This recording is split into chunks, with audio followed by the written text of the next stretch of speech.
Gujarat has witnessed the march of civilization since the dawn of time. It has seen powerful rulers and still more powerful saints. It has woken up to the battle cries of conquerors from across the Khyber and later the mighty British. And each stage has left behind its mark on architecture and archaeology, distinct and clear as footprints in the sands of time. Few states can match Gujarat in the sheer number and variety of archaeological finds. From excavations of prehistoric sites to the grandeur of medieval architecture, the state has seen it all. The cave temples in the hills of Saurashtra and the stupas and viharas dated to around 500 AD, as well as the Ashoka rock edicts at Junagadh, show the significance of the state during the golden eras of the Mauryan and Gupta empires. However, the golden age of Gujarat came under the Solanki dynasty from the 9th to the 12th century. The ancient fortified town of Patan, the state capital for 600 years, reached its zenith as a place of learning and commerce. Ruled by men who were patrons of the fine arts and aesthetic beauty, Patan boasted of a number of memorable monuments and edifices, the most significant among them being the Rani Ki Vav and the Shastralinga Talav. A vav is a unique artistically designed stepwell characteristic of Gujarat and an ingenious example of how people adapted in adverse climatic conditions. The Rani Ki Vav, built in the 11th century, is probably the oldest and grandest among the 120 stepwells in the state, built by Rani Udaymati in memory of her husband King Bhimdeva I. An excellent example of subterranean architecture with exquisitely carved walls, pillars, beams and steps. Every surface is adorned with finely chiseled statues of maidens and Hindu deities, religious motifs and geometrical designs, representing probably the finest in Indian sculpture and architecture. The Sahasralinga Talav in Patan, one of the many artificial tanks, is an engineering marvel that linked the twin perspectives of water management and its sanctity in the Hindu religion. Some of the 1,000-odd Shiva shrines that stood on its banks still remain. Patan is also the exclusive center for the age-old traditional weaving craft of patola, practiced by just a few families today.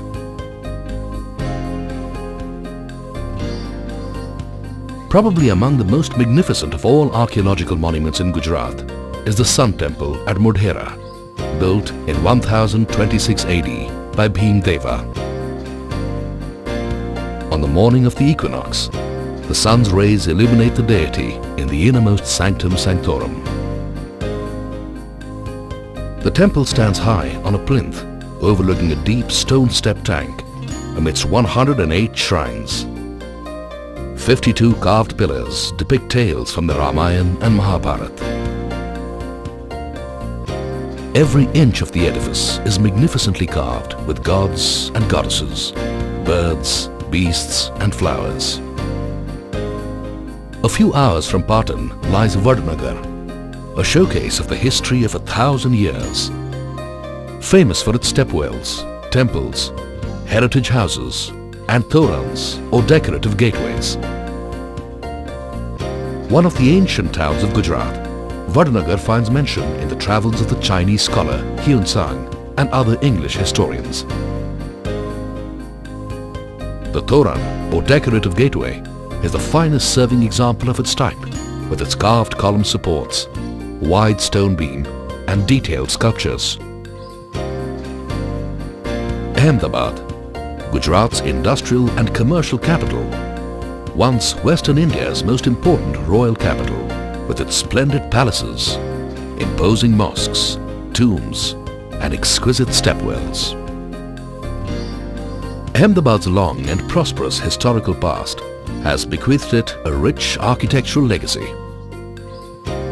The earliest monuments of the city date back to the pre-Mughal Muslim sultans of Gujarat, who founded the city and embellished it with mosques and mausolea in mellow honey-colored sandstone to create what is known as the Indo-Saracenic style of architecture, a rare and happy blend of Muslim and Hindu styles.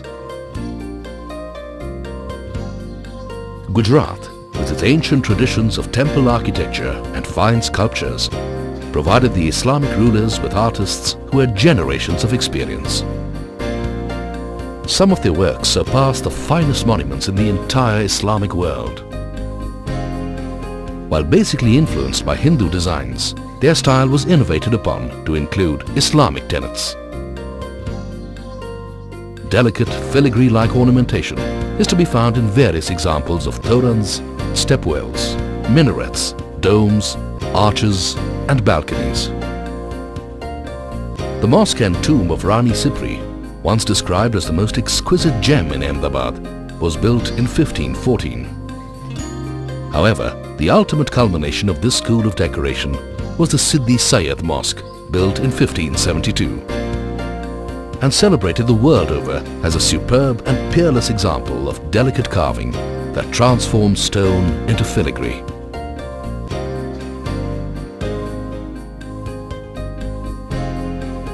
Ten semicircular window screens, along with slabs of stone intricately carved to resemble a piece of lace, make it one of a kind. The valves or stepwells served several functions, the main ones being to provide water, besides a resting place for travelers. They were also built as acts of piety and used as meeting places. A Dalit stepwell, built in 1499. The well has 4 pavilion constructions and is 5 stories deep.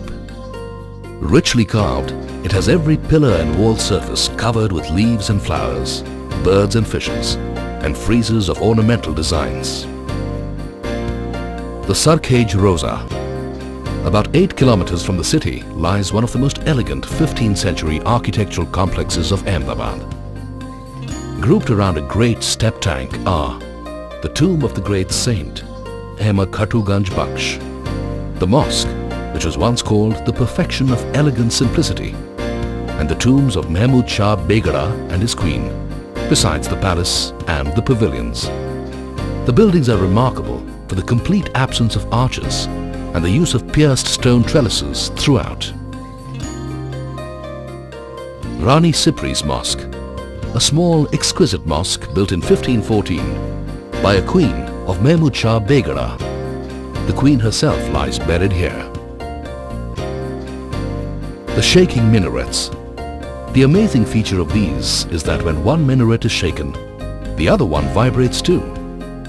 The minarets generated so much fame and curiosity that one of them was dismantled to fathom the secret of its construction. Bhadra Fort. The foundation of this old fort was laid in 1411 and it once enclosed the royal palaces and gardens. When the Marathas captured the fort, they converted one of its chambers into the Bhadra Kali temple. Teen Darwaza. The triple-arched gateway was built by Sultan Ahmad Shah to serve as the royal entrance to the Maidan Shahi or the Royal Square. It is an imposing monument of perfect proportions and highly ornate buttresses. Situated bang in the middle of the old city, it serves as a thoroughfare for thousands of vehicles. Shah Alam Roza. The tomb and mosque of Saini Shah Alam are said to have been built by the brother of the Empress Noor Jahan. The brass doors are set in carved marble frames. Moving down south a little further, we come to Champaner, an ancient fort town located at the foothills of Pavagadh and known for its superb rocky defences. Champaner took 23 years to build and attained glory as a great town of Western India. Many edifices were constructed during these years: bazaars, town squares, royal gardens, water structures and mosques. The significance of Gujarat on the archaeological map doesn't end with temples and monuments. Prehistoric implements and tools have been found in Saurashtra and Kutch. But it was from 2500 to to 1500 BC that the ancient Indus Valley civilization thrived in Gujarat. Recent excavations at Dholavira at Khadir Bait in Kutch have shown the remains of a city, perhaps the oldest to be excavated in India and considered one of the largest settlements in the entire valley, rivaling Mohenjo-daro. The site shows 3 separate divisions: the upper, middle and lower town, besides excellent systems of town planning and drainage. Lothal, 80 kilometers from Ahmedabad, the largest Harappan site excavated, shows a high degree of development and reveals a complete ancient township. The small town exhibits neatly planned streets and dwelling houses and a well-executed drainage system. Exhibits found at the site show the standards achieved by the copper workshops, potteries and bead factories and include implements, toys, site plans and a standardized system of weights. Among Lothal's best-known features is an inland dockyard for ships.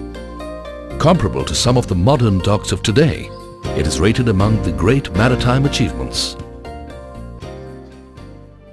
Preserved in these numerous monuments of breathtaking beauty and diverse styles are the labors of love of the men and women who designed and built them. And while they may not be around anymore, their work still stands the test of time, bearing mute testimony to the glory of their craftsmanship and the greatness of an era that was.